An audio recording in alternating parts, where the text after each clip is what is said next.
Bapak Anies aja jadi gubernur DKI aja kagak jelas, segala bikin rajutan-rajutan dari bambu lah, uang nggak tahu perginya kemana-kemana, apa yang dia bikin juga nggak kelihatan. Kita ngomong pakai logika aja sama biji mata yang kita bisa lihat, mata kan belum pada buta kan. Think like a stranger, act like a native. Berpikirlah seperti orang asing, tapi berperilakulah seperti orang setempat. Okay? Berpikirlah seperti orang asing. Apa sih yang menarik dari orang asing itu? Orang asing itu bertanya yang tidak ditanyakan. Itulah orang asing. Tanya nih misalnya, kenapa ya motif songket begitu? Terus kamu bisa jawab, dari dulu begini pak. Songket ya begini. Iya saya tahu kenapa. Terus kita, aduh saya nggak kepikir ya kenapa songket begini ya. Terus nih Anindita pakai nih motifnya batik apa songket nih? Batik kenapa ya motif batik begitu? Terus kita, aduh kenapa ya? Oh tanya lebih jauh lagi, batik kenapa ya warnanya kok coklat sama hitam ya? Kenapa ya kalau di Pekalongan kok warnanya merah kuning gitu ya? Lasem itu kan ya dari dulu begitu pak, ya itu cirinya. Ya iya saya tahu, tapi kenapa gitu? That's being a stranger. Jadi saya selalu mengatakan menjadilah seperti orang yang tidak berada di sini dan bertanya hal-hal yang tidak biasa ditanyakan. Coba semuanya angkat jarinya, angkat tangan. Jarinya berapa? Kenapa 5? Pak yang bener aja, jari ya 5 pak, namanya manusia gitu kan. Ini pertanyaan, mungkin nggak Anda ditanyain orang di sebelah Anda gitu, mbak jarinya 5 kenapa ya? Kira-kira Anda langsung pindah tempat kan nggak tanya gitu? Ini berarti yang tanya nih belum sembuh nih gitu kan kira-kira. Masa jari ditanyain? Pertanyaan saya, siapa yang kira-kira tanya ke Anda jarinya 5? Coba? Anies. Ya, selain Anies lah. Hah?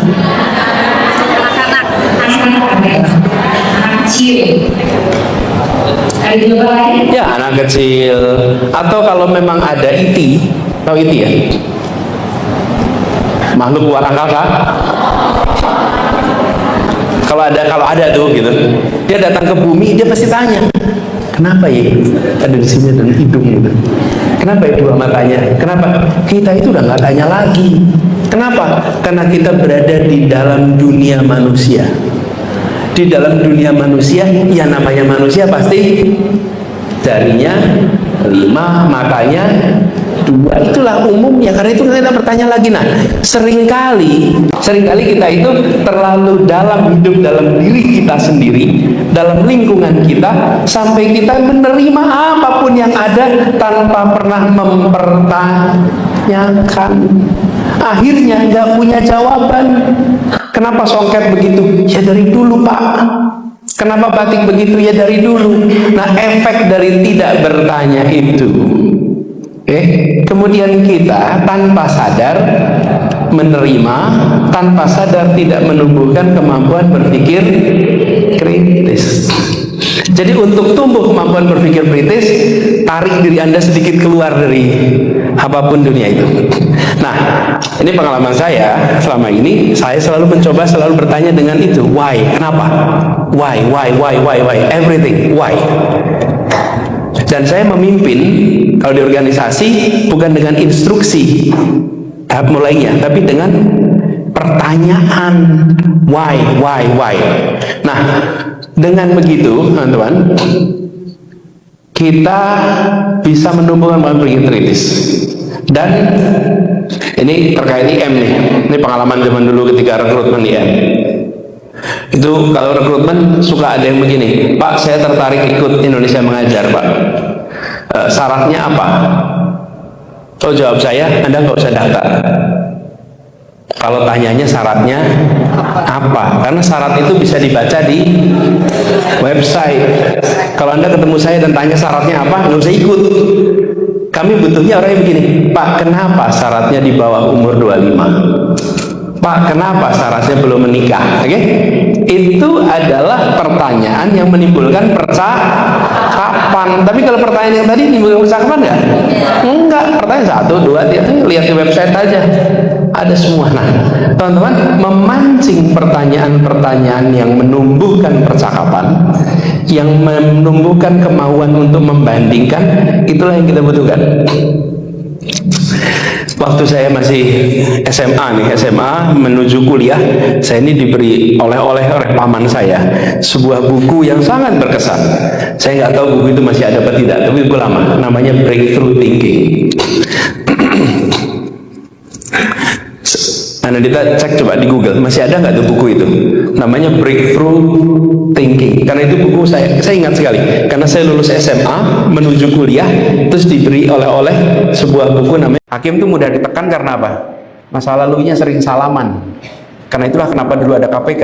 Tujuannya adalah terobosan. Tapi KPK-nya sempat dikoreksi undang-undangnya.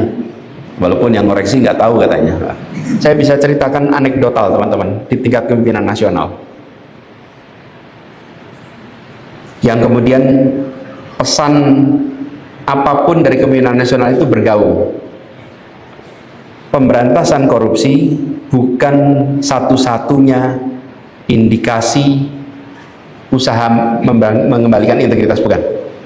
Justru mengembalikan integritas di penegakan hukum dan integritas di sistem pengadilan kita, itu kunci pertama harus dibereskan.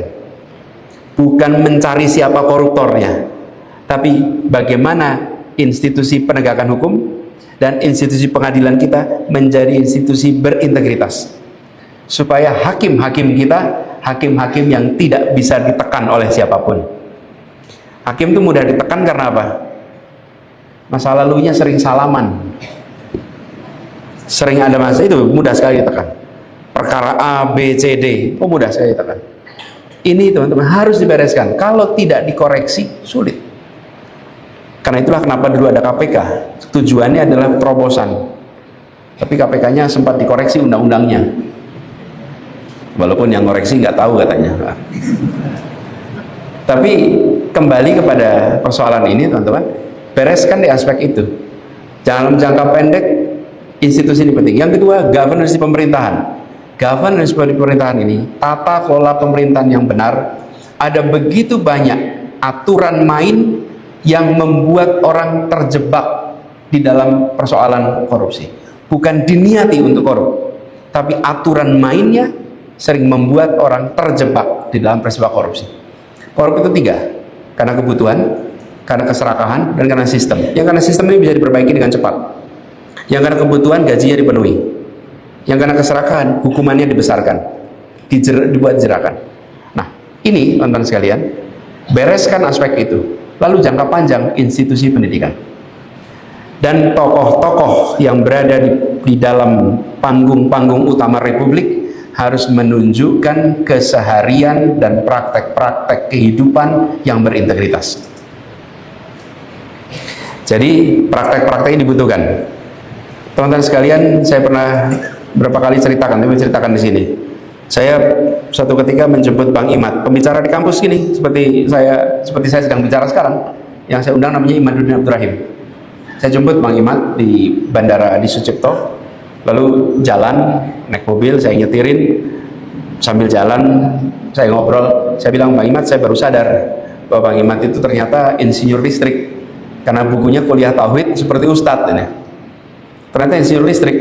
Terus saya tanya, gimana ceritanya jadi insinyur listrik? Ini kata bilang, tahun 50-an dia masih SMP, ada peresmian bendungan Asahan di Sumatera Utara.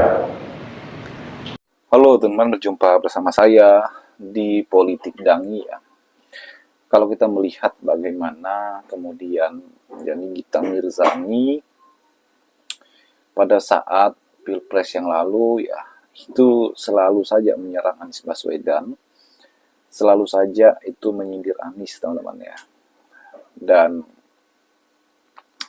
kita lihat beberapa ya, 1 tahun terakhir ini ya, akhirnya kan dengan mulutnya ya, apa yang dilakukan oleh Nikita Mirzani ya tentunya membuat dirinya ya membahayakan dirinya sendiri teman-teman.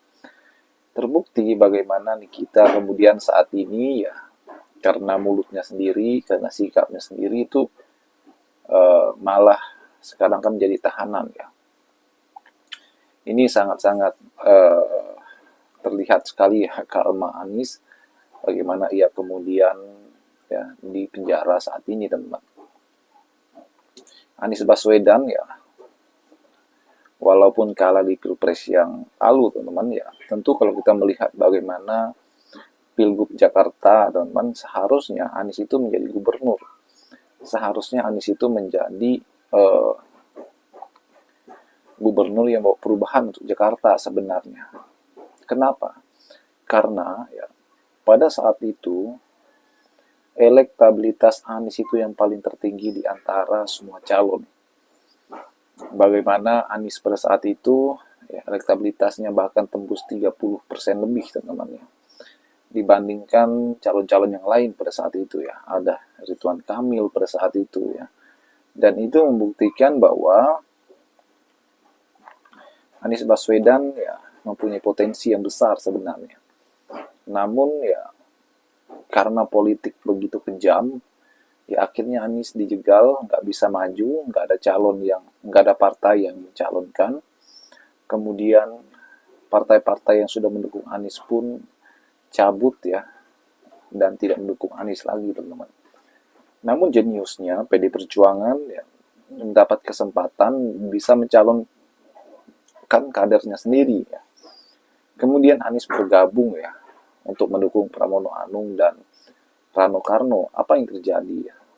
Pram menang telak ya, 50% lebih, teman-teman. Dan ini menampar wajah mereka-mereka yang selalu menyindir Anies ya. Sebab kemenangan Pramono Anung ini juga tidak lepas dari dukungan Anies, dukungan para relawannya, bahkan Anies terjun langsung ya untuk kemenangan Pramono Anung. Ini sangat luar biasa, teman-teman. Bagaimana menurut kalian? Kita diskusi di kolom komentar ya.